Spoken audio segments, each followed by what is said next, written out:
It is the day after the election, and the world didn't end, so hopefully good things will happen. We will see.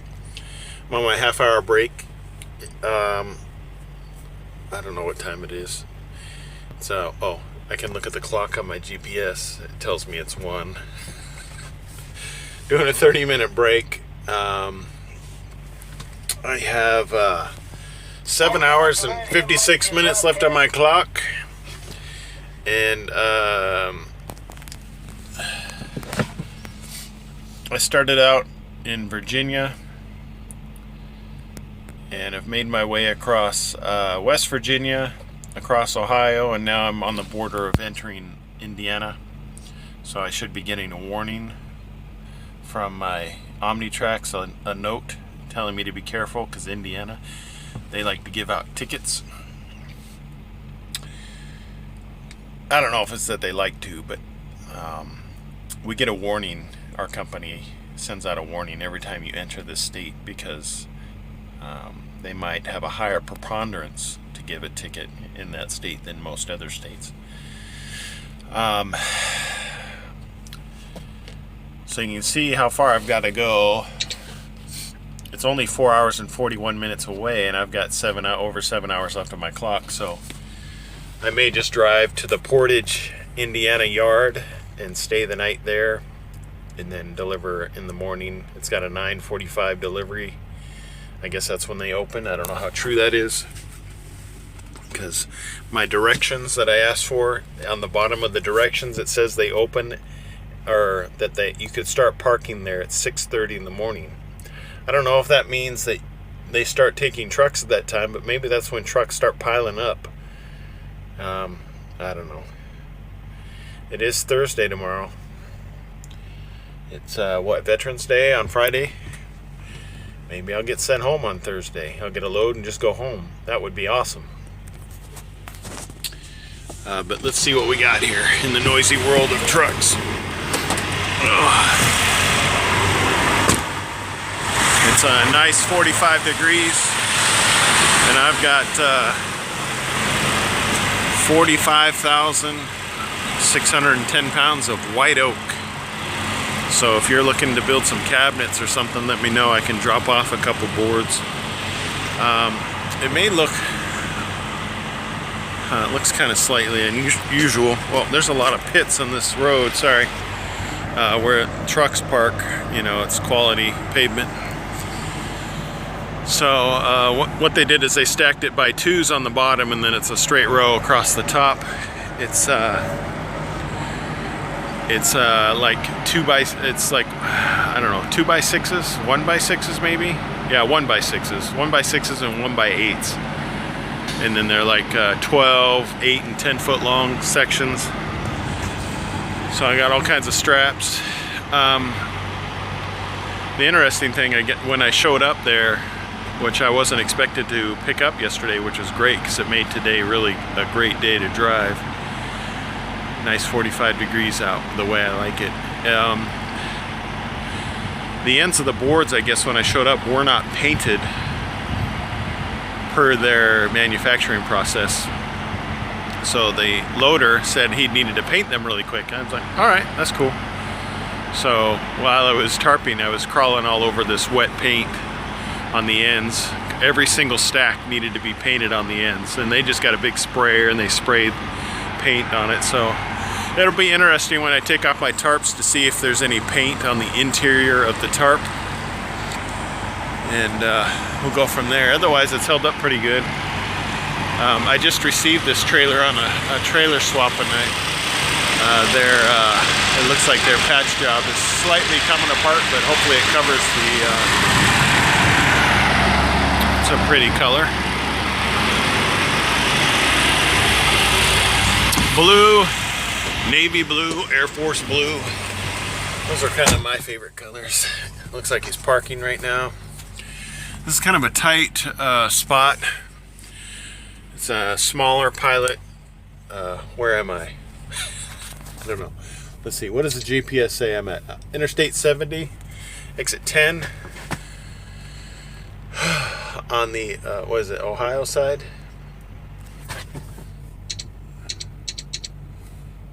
Yeah, and so I'm about, let's see, if I move this, if my map will let me move it, I am approximately, the cool thing, let's see if it refocuses. Let me go. See, if I'm in the center and I move, let me zoom out again, just to show you this neat little thing. If I move it off the cursor, this number starts to change. It basically, that cursor from where I started gives me a distance. So I'm basically finding out that I'm 10 miles from the border just by moving my map, which is kind of a neat little thing. So 10 miles, I'll be in the wonderful territory of Indiana. It does have some no, it doesn't have any it might have some pleasant areas, I just haven't seen them.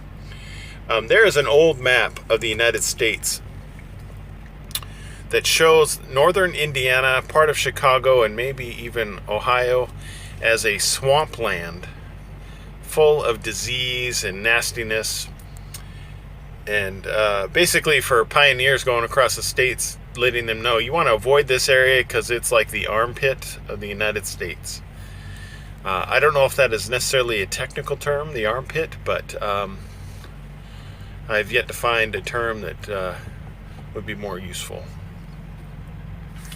Anyway, I'm just sitting here doing my half-hour break. I'm gonna be here more than half an hour because I'm gonna go back and eat some food. Like I said, I've got over 7 hours to go and only 4.5 hours to get there. It's gonna take me about 4 hours. I've really only got 4 hours left in my day, so I'll be done by 5. So it'll be a nice, easy day. I've already got 300 miles, so I'll probably end up with just over 500 miles for the day. So that's a pretty decent day for me. I like 500 miles. If every day was 500 miles, I'd be happy. That's over $250 a day, based on my rate, what I'm getting paid. I did have a question recently. Maybe I should cover it in a frequently asked questions video that I keep talking about but never make.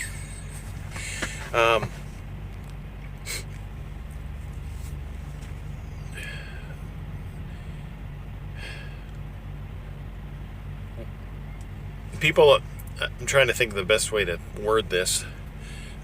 People often ask, why did I choose Maverick Transportation over any other trucking company?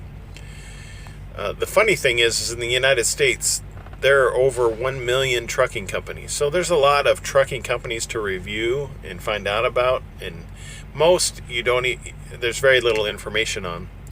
So I did as much research as I could. I started looking for a trucking company 1 year before I retired from the Air Force.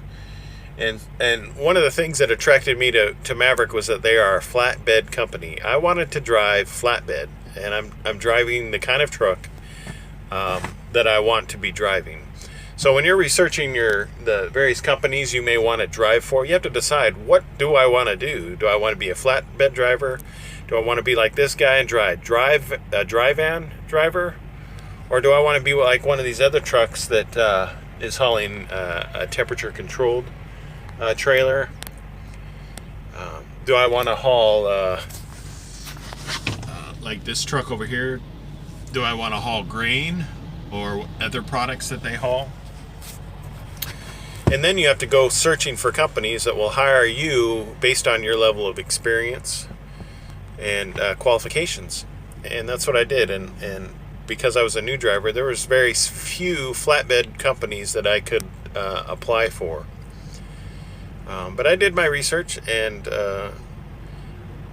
I think my research lived up to what I expected.